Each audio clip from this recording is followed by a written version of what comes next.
जो फुलपरास से होकर भी गुजरती है, जो फुलपरास हाँ NH-27 जो फुलपरास से होकर भी गुजरती है। आज ईस्ट वेस्ट कॉरिडोर का भुतहा से लेके दरभंगा तक जो जर्जर स्थिति है, जो एक ग्रामीण सड़क से ज़्यादा खराब स्थिति है, आखिर इस ओर किसी सत्ताधारी दल का विपक्ष तो विपक्ष, सत्ताधारी दल का ध्यान क्यों नहीं जा रहा है? आप जो बोल रहे हैं बात, हमने इस पर 2 बार 3 बार हम संज्ञान लिए और पिछले बार भी आपको पता होगा कि अचानक एक दिन में हमने NH वाले को फ़ोन किया, पदाधिकारी को, कि किसी भी हालत में इसको ठीक कर रही है। अभी एक्सीडेंट हो रहा है बार बार हमारा, तो आप लोग देखे होंगे कि एक दिन तुरंत में सारा काम दरभंगा से लेकर के यहाँ तक किया। आप लोग को याद होगा पिछले बार भी, इस बार भी अभी काम लगा है। अभी 10 दिन पहले हमारा NH से बात हुआ है, हम बोले कि क्या तरीका, आप लोग टैक्स भी ले रहे हैं और इसको ठीक नहीं कर रहे हैं, ऐसे हमारा गड्ढा करके छोड़ दे रहा है। तो अभी देखिए उसमें काम लगा है। लेकिन हमने इसके लिए भी बोला है कि आप जो ये पियोन जोड़ रहे हैं, एप्लिक वर्क कर रहे हैं, इससे भी हम संतुष्ट नहीं हैं, ये कोई तरीका नहीं है। तो उन्होंने कहा है कि बरसात खत्म होने दीजिए मैडम, हम आपको इसको बढ़िया से हम लोग करेंगे। जो वहाँ के अप्रोचिंग रोड है खोपा वाला भी और नरैया के पास वाला भी, उसका भी हमने कंप्लेन कर दिया है। कहा है कि दोनों बोले कि जब साथ में होगा तो सब काम करवा देंगे। आशीर्वाद दिए हैं, ये निरंतर हम उनसे आग्रह करते हैं कि आप लोग अपना आशीर्वाद इसी तरह से इस पार्टी को बनाए रखिए और जो हमारे बिहार सरकार में नीतीश कुमार जी हैं उनके हाथों को मजबूत करते रहिए। और हम लोग जो तैयारी कर रहे हैं कि 7 तारीख का जो प्रोग्राम है वो कैसे हमारा सफल हो। आज कार्यक्रम के बारे में फोकस दे दीजिए। आज का कार्यक्रम जो हुआ है क्योंकि पूरे देश स्तर पर लोग आंदोलित हैं। देखिए वो लोग इतना बौखला गया है कि उन लोग को समझ नहीं आ रहा है कि क्या करें। अब हमारे आदरणीय प्रधानमंत्री जी के देखिए, किसी के माँ बहन का अपमान करने का कोई ये राइट नहीं है आपको, और इस तरह की अभद्र भाषा का इस्तेमाल करना अपने आप में संदेश देता है कि उन लोगों को कितना ये है कि पता अपमान हुआ। ये सारी महिलाओं का अपमान है, पूरे बिहार की महिलाओं का अपमान है, सब माँ का अपमान है। तो माँ हम भी हैं तो हम लोग का भी अपमान है, सबका अपमान है।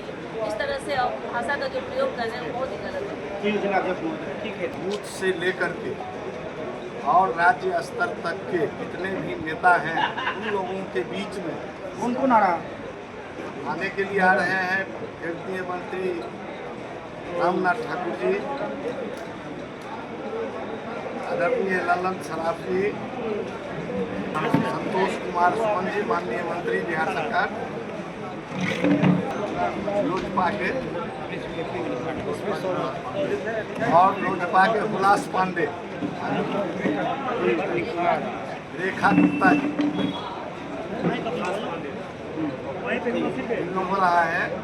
और 7 तारीख को बड़ा समाजवादियों का यह कर रहा है, 7 तारीख को ये 5 पांडव एक मंच पर एकत्रित होंगे और 7 तारीख को ये विधानसभा का जो चुनाव होने वाला है नवंबर में, उसका शंखनाद होगा।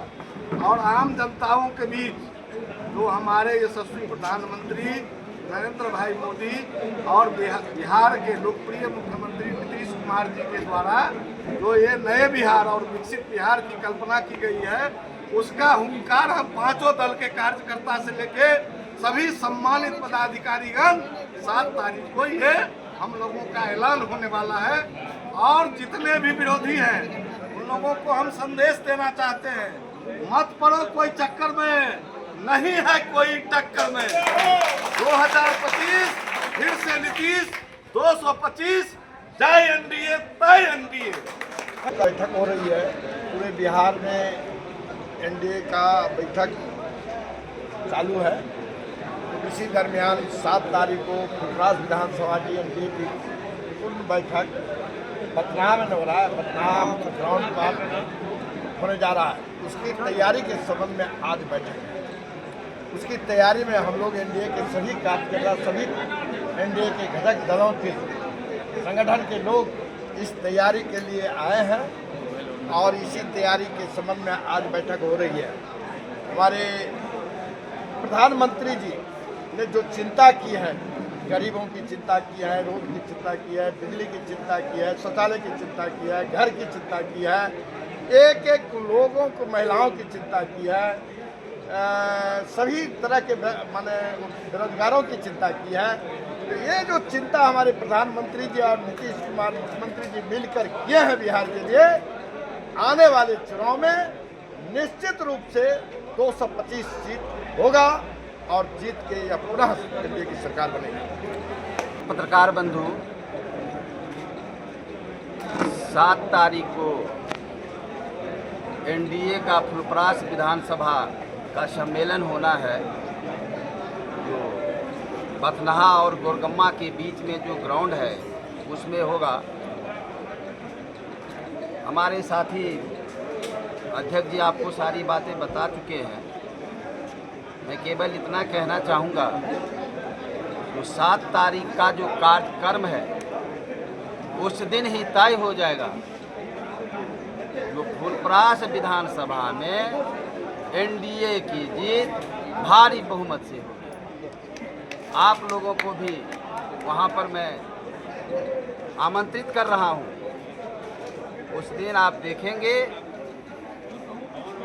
जो कभी भूतकाल में न ऐसा हुआ था न भविष्य में ऐसा होगा।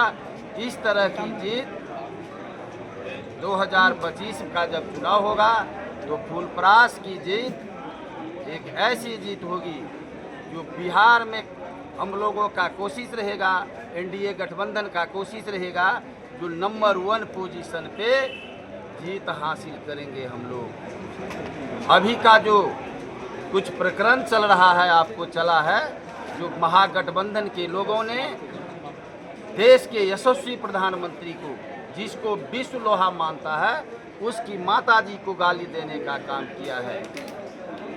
वोट अधिकार यात्रा के नाम पर आपको संस्कारहीनता का काम कर रहा है, लोगों को तोड़ने का काम कर रहा है। लेकिन उन लोगों की जो चाल है उसको एनडीए गठबंधन के जो हमारे नेता हैं, हमारे कार्यकर्ता हैं, कभी भी सफल नहीं होने देंगे। और बिहार में 2025 में जो 225 का लक्ष्य है, हम उनसे भी ज़्यादा आगे जा कर के जीत हासिल करेंगे और 2/3 बहुमत से भी ज़्यादा मत से हमारी सरकार बिहार में एनडीए की बनेगी। मैं ज़्यादा कुछ नहीं कहना चाहूँगा। 7 तारीख को आपको पता चल जाएगा, वह एक टेलर होगा 2025 के चुनाव का। बस इन्हीं बातों के साथ मैं अपनी वाणी को विराम दूंगा। जय हिंद, जय भारत, जय एनडीए, जय एनडीए। राजेंद्र जी